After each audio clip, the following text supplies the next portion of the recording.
Hello everyone, this is Monica and welcome back to my YouTube channel Maths Together।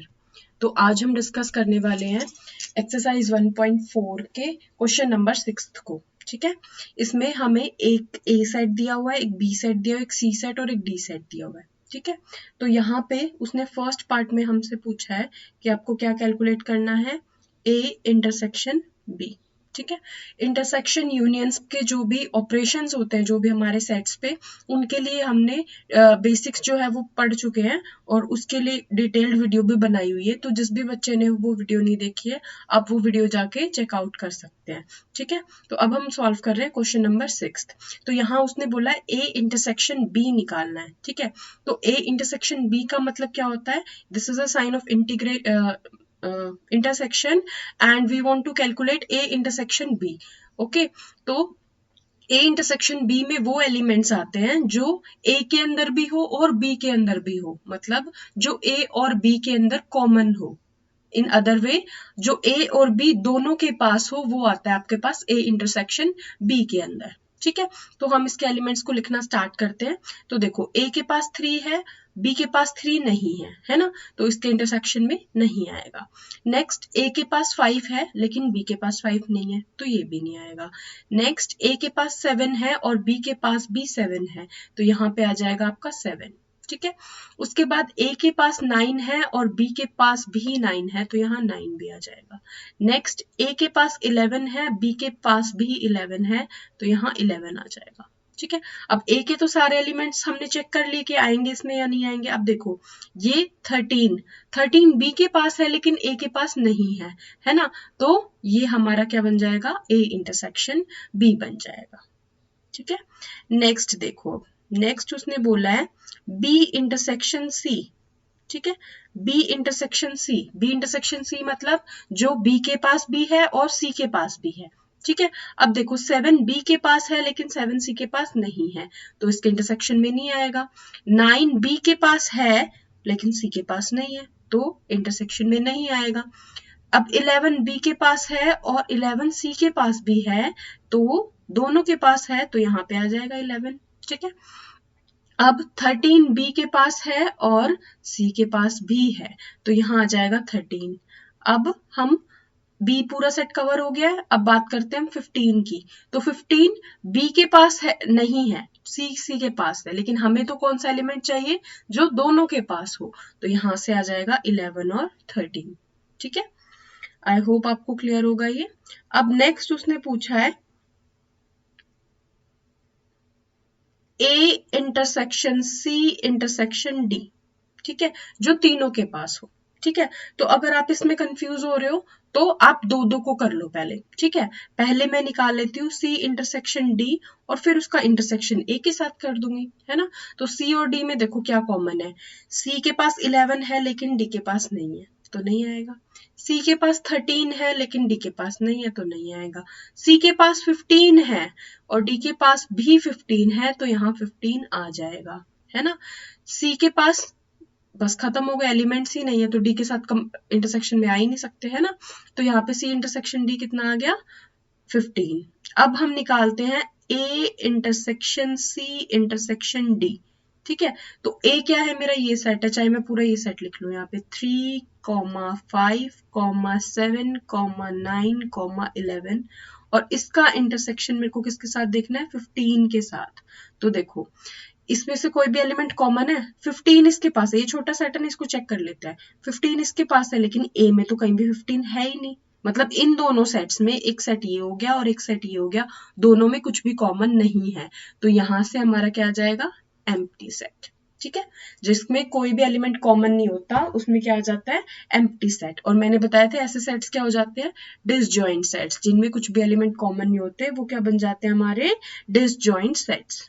ठीक है, अब देखो fourth part इसका, अब उसने बोला है ए इंटरसेक्शन सी।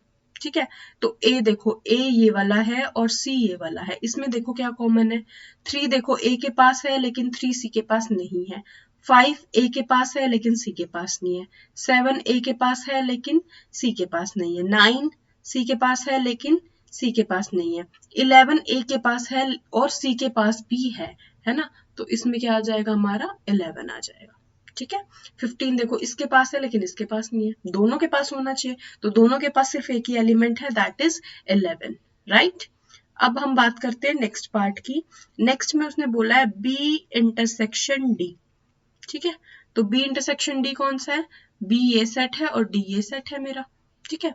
तो बी में देखो 7 है लेकिन डी के पास 7 नहीं है, बी के पास 9 है लेकिन डी के पास नहीं है, बी के पास 11 है लेकिन इसके पास नहीं है ना, बी के पास 13 है लेकिन इसके पास नहीं है। तो बी और डी में कुछ कॉमन आ रहा है मेरा, देखो यहाँ 7, 9, 11, 13 और यहाँ पे 15 और 17 कुछ भी कॉमन नहीं है ना, कुछ भी कॉमन नहीं है तो क्या बन जाता है हमारा empty set, that is null set, कुछ भी कॉमन नहीं है हमारे इसमें बी और डी के अंदर, ठीक है। उसके बाद उसने बात करी है हमारे पास सिक्स्थ की, सिक्स्थ पार्ट क्या आता है, A intersection B union C, ठीक है। तो देखो सबसे पहले हमारा, हमें पता है क्या होता है, हमारी ब्रैकेट सॉल्व होती है, तो हम निकालेंगे सबसे पहले बी यूनियन सी, ठीक है। तो यूनियन में क्या आता है, चाहे वो ए के पास हो चाहे वो बी के पास हो, तो यूनियन में तो सारे ही आएंगे, है ना, वो होता है हमारा यूनियन, चाहे वो ए के पास हो चाहे वो बी के पास हो। इंटरसेक्शन में तो जो दोनों के पास होता है वही आता है, लेकिन यूनियन में जो अगर एक भी सेट में है तो वो उसमें आएगा, ठीक है। जैसे बी के पास क्या है, जो जो बी के पास है वो सारे एलिमेंट्स लिख लो यहाँ पे, 7, 9, 11, 13, ठीक है। उसके बाद सी के पास क्या है, 11, 13, 15, तो देखो 11 और 13 तो मैं ऑलरेडी लिख चुकी हूँ, मैंने लिख दिया यहाँ पे 15, तो ये बन गया मेरा बी यूनियन सी, ठीक है। अब मेरे को करना है इसको ए के साथ इंटरसेक्शन, ठीक है। तो ए सेट लिख लू मैं यहाँ पे 3, 5, 7, 9, 11, ठीक है।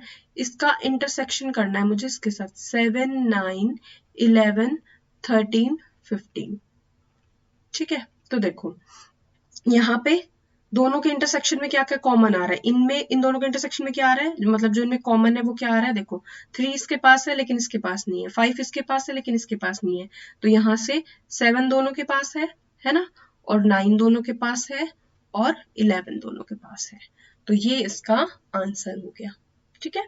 आई होप आपको समझ आ रहा होगा। उसके बाद हम 7th पार्ट डिस्कस करते हैं, ठीक है। उसमें उसने क्या बोला है, उसने बोला है ए का इंटरसेक्शन निकालो डी के साथ, ठीक है। तो ए मेरा सेट कौन सा है, ये वाला, और डी मेरा ये वाला सेट है। देखो दोनों में कुछ कॉमन है, ए के पास है 3, 5, 7, 9, 11 और डी के पास है 15 और 17, दोनों में कुछ कॉमन ही नहीं है ना, तो कुछ भी कॉमन नहीं होता, मतलब वो सेट कैसा है, नल सेट है, ठीक है, कुछ भी उसके पास कॉमन नहीं है, ठीक है। अब हम बात करते हैं 8th पार्ट की।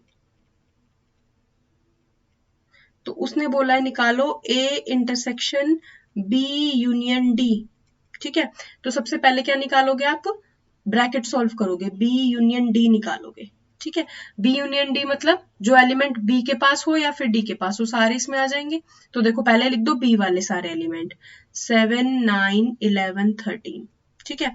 उसके बाद लिख दो डी वाले सारे एलिमेंट, डी में कौन कौन है, 15 और 17, ठीक है। तो ये हो गया मेरा बी यूनियन डी।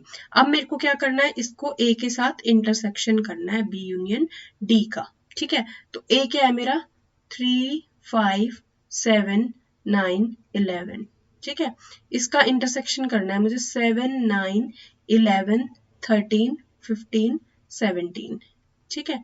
तो दोनों के इंटरसेक्शन में देखो क्या आ रहा है, जो दोनों के पास हो, है ना। तो देखो 7 इसके पास भी है और इसके पास भी है, तो यहाँ आ जाएगा 7, 9 इसके पास भी है और इसके पास भी है, तो यहाँ आ जाएगा 9, 11 इसके पास भी है और इसके पास भी है, यहाँ आ जाएगा 11, ठीक है। और कुछ भी कॉमन नहीं है, ठीक है। तो ये इसका आंसर हो जाएगा। तो ये हो गया हमारा 8th पार्ट, ठीक है। अब हम बात करते हैं 9th पार्ट की, ठीक है। तो एक बार के लिए मैं ये सब क्लियर कर लूं।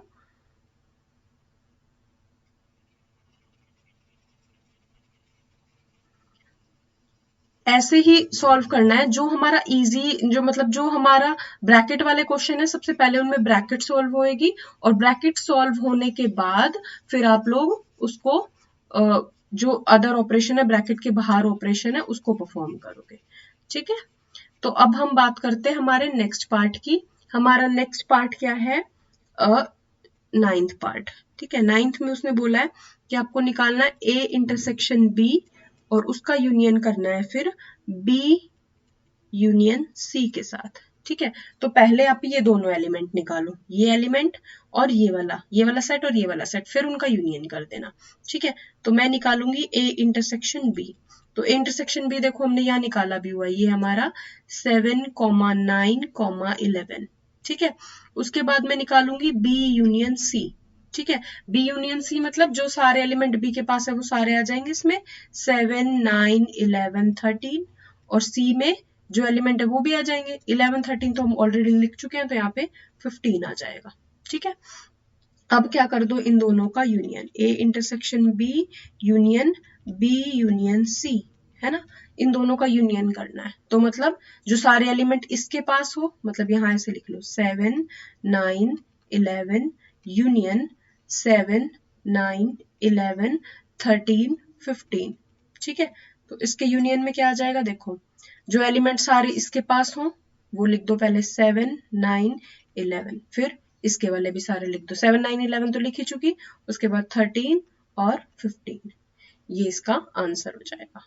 ठीक है, उसके बाद है नेक्स्ट पार्ट, 10th पार्ट। उसमें बोला उसने A union D intersection B union सी।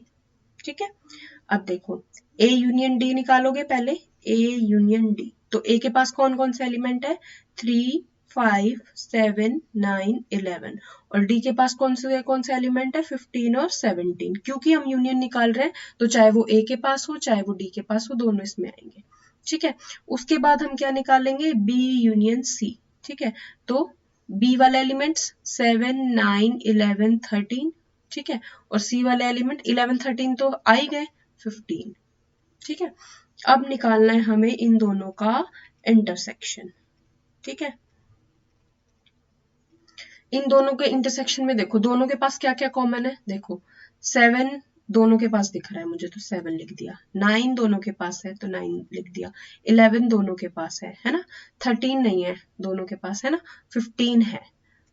तो ये हमारा हो जाएगा A union D intersection B union C. ठीक है, तो this is question number 6 of exercise 1.4। ठीक है, अब नेक्स्ट में हम डिस्कस करेंगे क्वेश्चन नंबर 7।